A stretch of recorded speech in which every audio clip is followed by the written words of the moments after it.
the scooter maven. He travels the world in search of adventure and new scooters to ride. Each week we check in with the scooter maven. He's been from Tokyo to Moscow and back. World leaders want to meet him, celebrities want to be him, but all he cares about are scooters. Fame, money, fortune. These are not the things a scooter maven cares about. He loves scooters.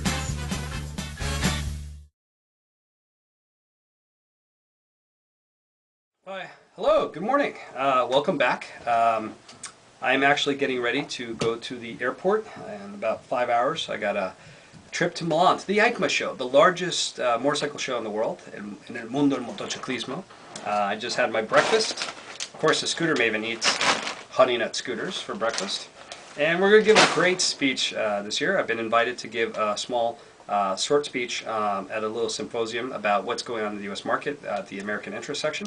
I'm very happy that I was invited. I'm humbled because the other speakers or guests are a lot more famous than I am, and the fact that they're paying me to talk to manufacturers in Italy that make scooters and parts is amazing. So I want to say thank you, and I'm actually writing things here that are positive for our industry in the U.S. I'm informing them of what's happening in the U.S., but you know, it's good for knowledge, to pass on this knowledge so there's less fear and more there's a more positive outlook. It's good for the dealers, it's good for the consumers, it's good for everybody in the industry, even my competitors, because if it's a bigger market, there's more for everybody, and we can grow, and we can see scootering grow in the US. So hopefully some of this knowledge that I pass on will be good. And really, we're being affected by winter, the lack of consumer financing, which hopefully will come back next year, dealer financing, and tech skills. And when I say tech skills, I don't want people to take this the wrong way. We do have a lot of dealers, even at MRP, that we try to help that don't have a fax machine or access to the internet, and it creates a lot of problems. But there's such a wide range in the U.S. of tech skills, from stores that don't have internet access to stores that can't handle the new technologies. And when I talk about new tech, I'm talking about like the MP3 500.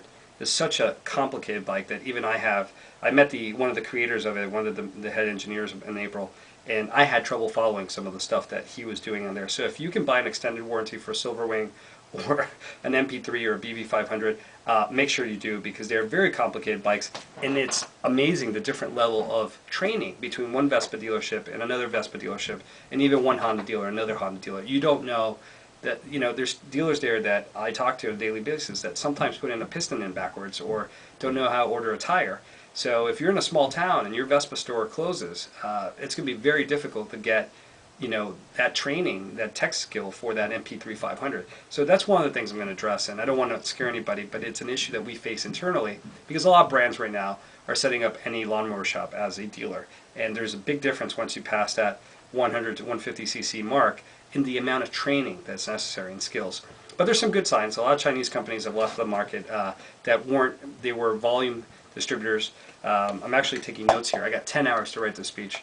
You know, there's better dealers emerging. A lot of drop shipping, a lot of online sales are finally coming into the market, and a lot of tech support from the dealers that are doing this.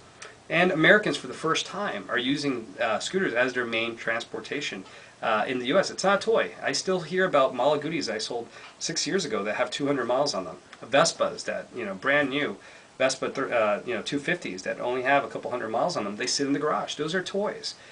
You know, when we hear of units that have 10,000 miles on them in the U.S., that's amazing. And it's a good indicator of where the market's headed in the future. It might be a bit indicator of the economy as a whole, but it's good that Americans are using scooters. And so hopefully if you're a dealer and you're going to see me in Milan, say hello. We can exchange some positive ideas of how we can make a better marketplace. Obviously, I'm trying to help there be access, so that there's access to parts for companies that have closed. You know, a lot of companies have closed in 2009, from Dalim to CPI to, geez, the list goes on and on. But we're doing our best, and that positivity, that positive outlook is what we want to share in Milan. So come by. If you see me at the show, I'll be wearing my MRP hat and my MRP shirt, so I'll be walking around. I'll probably be in the American interest section. You'll see a little sign that says Joel 2 o'clock at the speech. So stop by if you're a dealer, if you're a consumer that went to the show. You can. I think it's only open to dealers and distributors, but it should be very interesting. And hopefully I'll put some Milan clips from the speech. And anyways, guys, working our hardest here, even on a Saturday.